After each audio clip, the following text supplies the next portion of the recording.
呢段時間發現工作同結婚本質上好似有啲相似，上班嘅人咧就想離職，失業嘅人咧又想就業。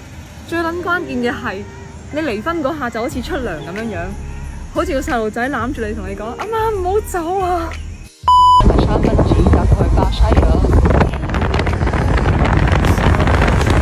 哇！啱啱喺電車上面吹咗個好有型嘅髮型啊！老花手機配老花主播。